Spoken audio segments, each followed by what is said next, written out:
Good morning students. आज हम topic पढ़ेंगे एक नया। हमारे टॉपिक चल रहे हैं जेनेटिक डिसऑर्डर्स।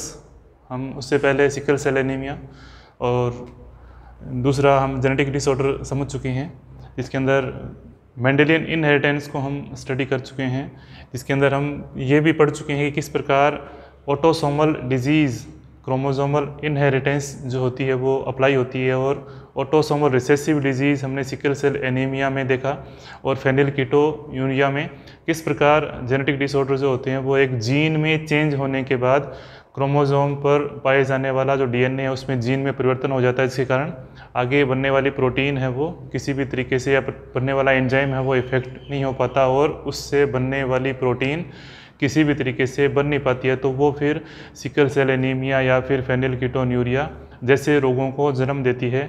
इसी तरह का एक रोग हम समझते हैं आज थैलेसीमिया, मोस्ट इम्पॉर्टेंट है। थैलेसीमिया है क्या, पहले इसको समझते हैं, इसका पहले बैकग्राउंड में जाते हैं। थैलेसीमिया है क्या? हमारी जो आरबीसी है या जो हमारा हीमोग्लोबिन पार्ट है, हम बात करें हीमोग्लोबिन की, जो हमारी बॉडी के अंदर पाया जाता है, जो आरबीसी का मेजर कंपोनेंट है। जो हीमोग्लोबिन है हमने उससे पहले भी डिस्कस किया था सिकल सेल एनीमिया के अंदर। जो हीमोग्लोबिन है, हीमोग्लोबिन की मेनली दो तरह की चेन पाई जाती है, अल्फा चेन और बीटा चेन। मतलब हीमोग्लोबिन किससे बना होता है? Him plus globin. तो इसकी ग्लोबिन है वो प्रोटीन की बनी होती है, और उस प्रोटीन की ग्लोबिन चेन में दो तरह की चेन पाई जाती है। एक को हम बोलते हैं अल्फा चेन और एक को बोलते हैं हम बीटा चेन। अल्फा चेन में 141 अमीनो एसिड्स होते हैं और बीटा चेन में 146 अमीनो एसिड होते हैं। इससे पहले हम सिकल सेल एनीमिया में समझ चुके हैं, बीटा चेन के अंदर कोई एक अमीनो एसिड है ग्लूटामिक एसिड,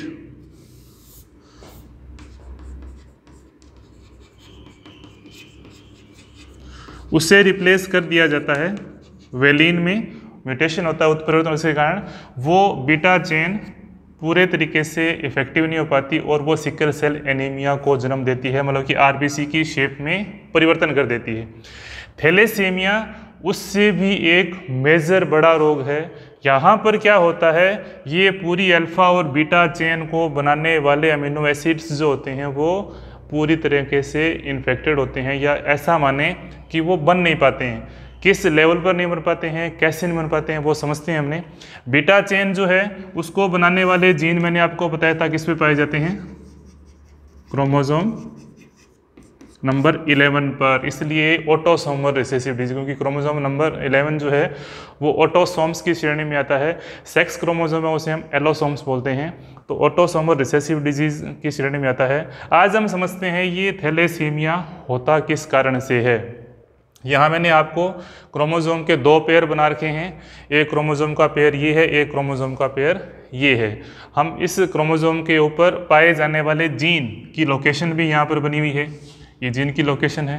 एक क्रोमोसोम पे मैंने दो जीन की लोकेशन बता रखी है और एक क्रोमोसोम पे मैंने एक ही जीन की लोकेशन बता रखी है, मतलब कि ये यहाँ पर कुल 4 जीन हैं। एक 2 जीन मदर से और 2 जीन फादर से प्राप्त करेगा, तो एक इंडिविजुअल के अंदर, किसी एक ऑर्गेनिज्म के अंदर जो क्रोमोसोम मिलेंगे, एक फादर से एक मदर से, वो डिप्लॉयड हो जाएंगे। डिप्लॉयड होने के बाद वो दोनों चारों जीन जो होंगे वो एक साथ काम करेंगे। यहाँ पर भी ये दोनों जीन एक फादर से एक मदर से प्राप्त करेगा, दोनों जीन अपना अपना काम करेंगे। अब होता क्या है, जो हीमोग्लोबिन पाया जाता है, या हीमोग्लोबिन के कारण जो आरबीसी की शेप है या जो आरबीसी की फॉर्मेशन है, वो उसके अंदर हीमोग्लोबिन पाया जाएगा और वो क्या करेगा, ऑक्सीजन का ट्रांसपोर्ट करेगा।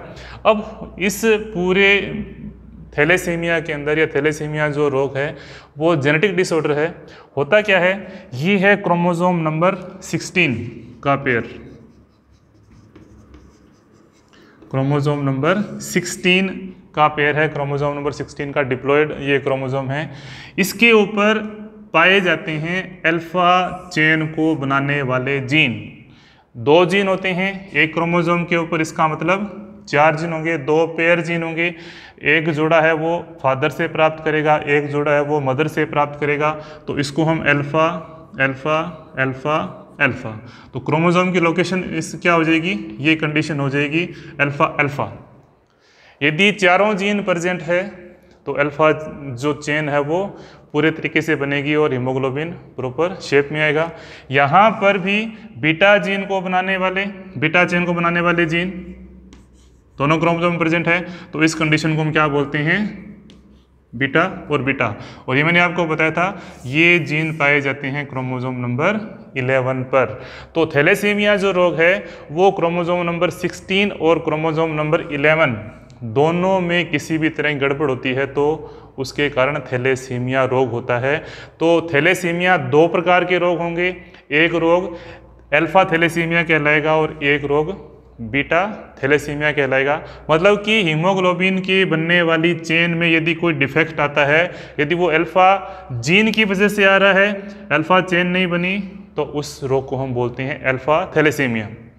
और यदि कोई हीमोग्लोबिन की चेन बीटा चेन के द्वारा बन रही है और उसमें कोई इन्फेक्शन हो जाता है या वो बन नहीं पाती है, कोई जीन एब्सेंट होता है, तो उस रोग को हम बोलते हैं बीटा थैलेसीमिया। तो थैलेसीमिया को यहाँ पर दो कैटेगरी में बांटा गया है, तो इसको मिटा रहा हूँ मैं, अलग से समझते हैं इसको। थैलेसीमिया के प्रकार,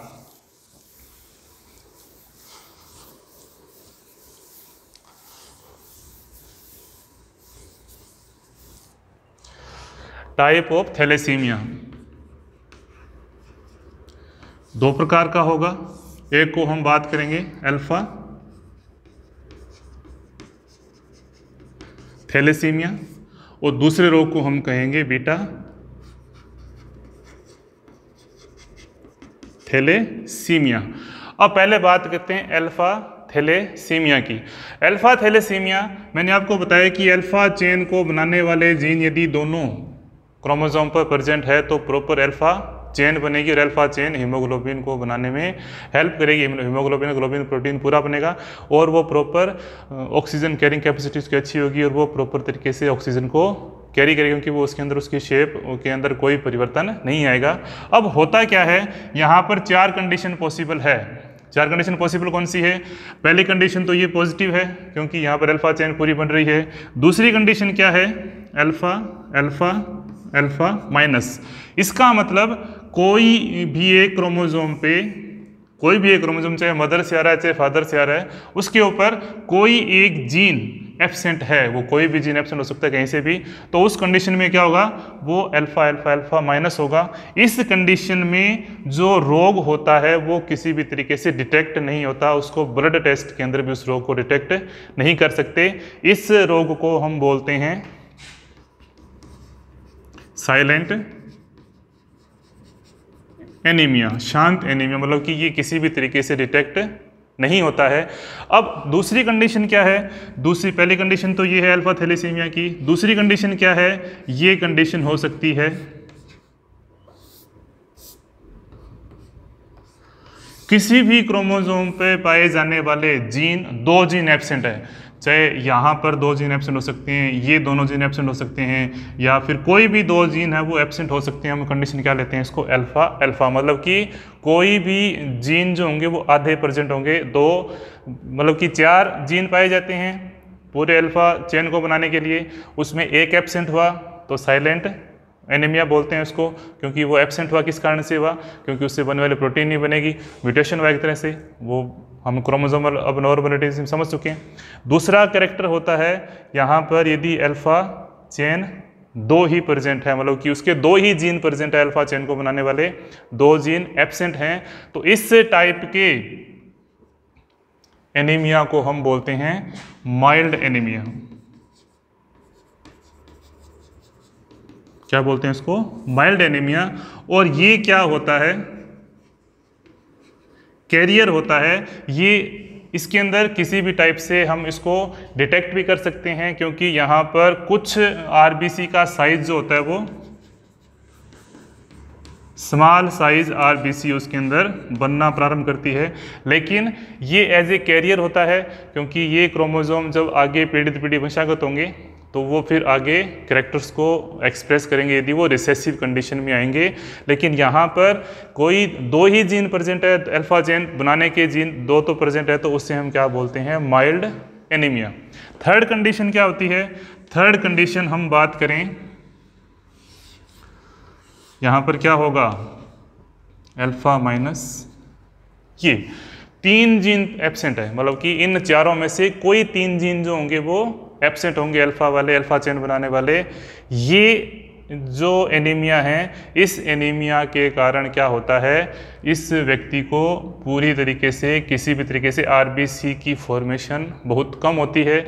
आरबीसी की फॉर्मेशन बहुत कम होगी तो उसको बार बार क्या करना पड़ेगा, ब्लड ट्रांसफ्यूजन करना पड़ेगा।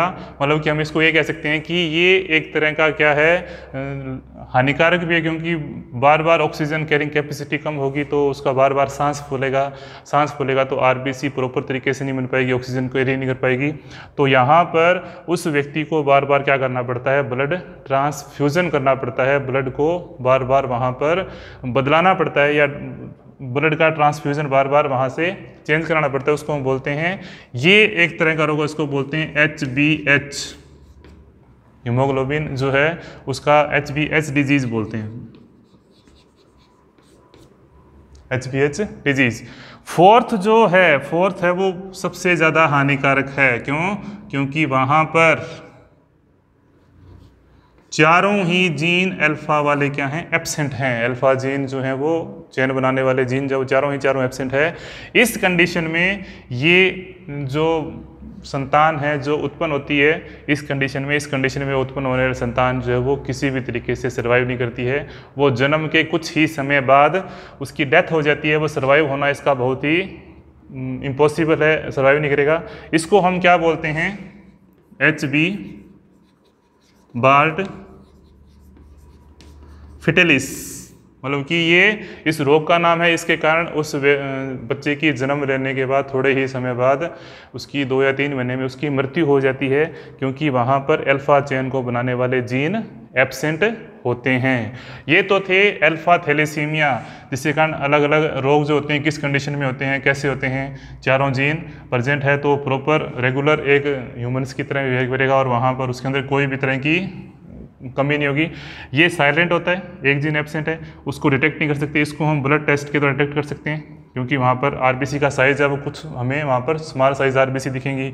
ये सांस लेने में तकलीफ होगी, इसको डिटेक्ट कर सकते हैं। आरबीसी बहुत ही ऑक्सीजन कैरिंग कैपेसिटी कम होगी, सांस फूलेगा। और यहाँ पर ये व्यक्ति है या जो बच्चा जन्म लेता है इस जीन के साथ, तो वो किसी भी तरीके से सर्वाइव, क्योंकि उसमें अल्फा चेन ही नहीं बनेगी। अल्फा चेन नहीं बनेगी तो अल्फा ग्लोबिन नहीं बनेगी, अल्फा ग्लोबिन नहीं बनेगी तो वहाँ पर हीमोग्लोबिन पूरे तरीके से बन ही नहीं पाएगा। अब बात करें बीटा थैलेसीमिया की। बीटा थैलेसीमिया भी यही कंडीशन होती है। यहाँ पर ये कंडीशन ये BB है, या फिर ये क्या होगा, B माइनस, या फिर क्या होगा, यहाँ भी दो ही कंडीशन होगी क्योंकि 2 जीन हैं। तो फर्स्ट कंडीशन क्या होगी, यहाँ पर कोई एक क्रोमोसोम पे पाया जाने वाला जीन एब्सेंट होता है। इस कंडीशन में क्या होता है, ये व्यक्ति जो होता है वो कैरियर की भांति व्यवहार करता है। ये हमने सिकल सेल एनीमिया के अंदर पढ़ा भी था, किस प्रकार जो है वो कैरियर है वो आगे रोगजनक होते हैं। यदि कैरियर का मैरिज किसी कैरियर से हो जाती है तो उसमें होने वाले संतानों के लगभग 4 में से 1 संतान जो होंगी वो क्या होंगी, वहाँ पर इन्फेक्टेड होने के चांस है। उस पर किसी भी तरीके से वहाँ पर रोग है वो कैरियर, वहाँ पर रोगी होगा, बाकी सभी क्या होंगे, कैरियर होंगे। दूसरा कंडीशन क्रिटिकल होती है, ये कंडीशन दोनों बीटा जेन एब्सेंट है, दोनों क्रोमोसोम पे पाई जाने वाले बीटा जेन एब्सेंट है, मतलब कि ये जीन भी एब्सेंट है, ये जीन भी एब्सेंट है। तो उस कंडीशन को क्या बोलते हैं, B माइनस, या हम इसको एक अलग से एक नाम दिया गया है, उसको नाम दिया गया है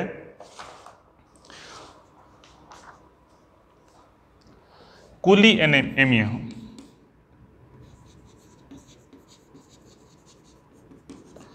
कुली एनीमिया। इसको कुली एनीमिया क्यों किया गया, क्योंकि ये 1925 डॉक्टर थे अमेरिका के अंदर, थॉमस कुली, उन्होंने इसको डिटेक्ट किया और इसके कारण यहाँ पर वही जो रोग हैं जिसके कारण ऑक्सीजन कैरिंग कैपेसिटी कम होती है और उसको बार बार सांस लेने में तकलीफ होती है, वो दौड़ भाग नहीं कर सकता, ये कहलाता है बीटा थैलेसीमिया। या इसका दूसरा नाम है, इसको हम बोलते हैं थैलेसीमिया मेजर। इसे हम क्या बोलते हैं? थैलेसीमिया मेजर, जबकि ये कहलाता है थैलेसीमिया माइनर।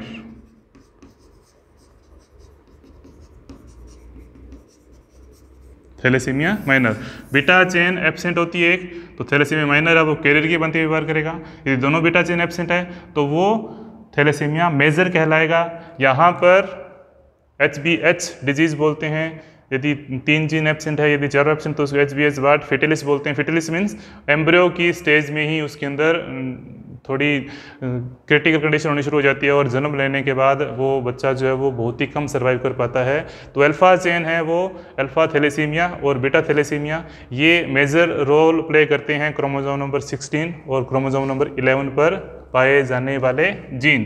क्रोमोसोम नंबर 11 के ऊपर 2 जीन पाए जाते हैं, पेयर के रूप में होते हैं, एक फादर एक मदर से। यहाँ पर प्रत्येक क्रोमोसोम 2 जीन रखता है, दोनों जीन जो होंगे वो इसका मतलब 2 पेयर हो जाएंगे। इस तरह से ये अल्फा चेन बनाने वाला जो जीन है वो क्रोमोसोम नंबर 65% है और बीटा चेन बनाने वाला जो जीन है वो क्रोमोसोम नंबर 11 पर प्रेजेंट है। इसका हमने एक एग्जांपल भी देखा था सिकल सेल एनीमिया में। वहाँ पे यहाँ पूरी चेन ही बनाने वाले जो जीन हैं वो गायब हो जाते हैं या वहाँ से हट जाते हैं या बन नहीं पाते हैं, तो वो थैलेसीमिया कहलाता है। सिकल सेल एनीमिया में क्या डिफरेंस था? सिकल सेल एनीमिया में चेन पूरी बन रही है, उस चेन के अंदर थोड़ा सा डिफेक्ट आता है कि वहाँ पर अमीनो एसिड जो होती है वो रिप्लेस हो जाती है ग्लूटामिक एसिड के स्थान पर वेलिन, जिसके कारण आरबीसी का शेप जो होता है वो सिकल साइज में हो जाता है, ऑक्सीजन कैरी कैपेसिटी वहाँ कम हो जाती है।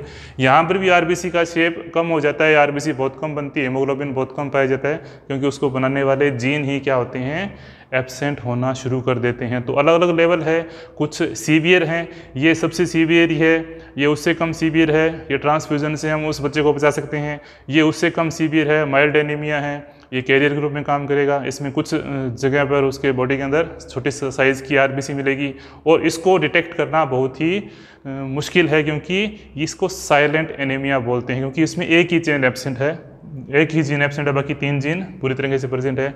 और यहाँ पर 2 जीन के लेवल पे एक को कैरियर बोलेंगे और एक को उसको माइनर बोलते हैं, और इसके अंदर दोनों जीन एब्सेंट से हम मेजर बोलते हैं। तो ये तो था थैलेसीमिया। नेक्स्ट टॉपिक जो होगा ये थे हमारे ऑटोसोमल रिसेसिव डिजीज़, मतलब कि ये ऑटोसोम पर पाए जाने वाले जीन के कारण जो रोग होते हैं, मेंडेलियन डिसऑर्डर बोलते हैं उसको, और मेंडल्स के लॉ लागू होते हैं, इनको हम ऑटोसोमल रिसेसिव बोलते हैं। हमने उससे पहले थे फेनिलकीटोन्यूरिया, जो क्रोमोसोम नंबर 12 पर पाए जाने वाले जीन के कारण जो है वो इफेक्टिव होता है। फिर हमने पढ़ा sickle cell anaemia, chromosome number 11 के कारण जो है वो जीन है वो किसी तरीके से एब्सेंट होता है, वहाँ पे जो इंजाइम बनाने वाले जीन एब्सेंट होते हैं, फेनिलएडेनिन को टायरोसिन में बदलने वाला एंजाइम जो एब्सेंट होता है, इसके कारण वो फेनिलकीटोन्यूरिया में आता है। सिकल सेल एनीमिया के अंदर जीन का रिप्लेसमेंट हो जाता है जेनेटिक कोड का, तो वो हम सारा समझ चुके हैं किस क्रोमोसोम के ऊपर क्या पाया जाता है। तो ये सभी क्या है? ऑटोसोम्स पर पाए जाने वाले जीन हैं। और ऑटोसोम्स डोमिनेंट कंडीशन में, ये एक डोमिनेंट कंडीशन है, ये डोमिनेंट कंडीशन है। रिसेसिव कंडीशन जैसे आती चली जाएगी वो अपने आप को एक्सप्रेस करते जाएंगे, जीन गायब होता चला जाएगा तो वो क्रोमोसोम रिसेसिव कंडीशन में आते चले जाएंगे, और वो कहाँ वहाँ पर ये रिसेसिव कंडीशन में है तो पूरा इफेक्ट होगा, कम रिसेसिव है तो बहुत कम इफेक्ट है, ये और कम रिसेसिव है, यहाँ पे टोटली डोमिनेंट है, एक जीन एब्सेंट है तो उसे साइलेंट एनीमिया बोलते हैं। ये भी क्या है? डोमिनेंट रिसेसिव है तो कैरियर है, इस पर ज़्यादा इफेक्ट नहीं पड़ता है, लेकिन यहाँ पर पूरा इफेक्ट पड़ता है, उसको हम मेजर बोलते हैं, इसको कुली एनीमिया भी बोलते हैं। मोस्ट इंपॉर्टेंट है, कंपटीशन एग्जाम में अधिकतर क्वेश्चन इसके पूछे जाते हैं। तो थैलेसीमिया है। नेक्स्ट हम टॉपिक पढ़ेंगे एलोसोमल लिंक्ड इनहेरिटेंस, मतलब कि ये ऑटोसोम्स के ऊपर थे, अब एलोसोम्स के ऊपर पाए जाने वाले जो सेक्स क्रोमोसोम के ऊपर पाए जाने वाले जीन हैं वो डिफेक्टेड हो जाते हैं, तब क्या होता है? हम कलर ब्लाइंडनेस को पढ़ेंगे और हीमोफीलिया को पढ़ेंगे। तो आज के लिए इतना ही, धन्यवाद।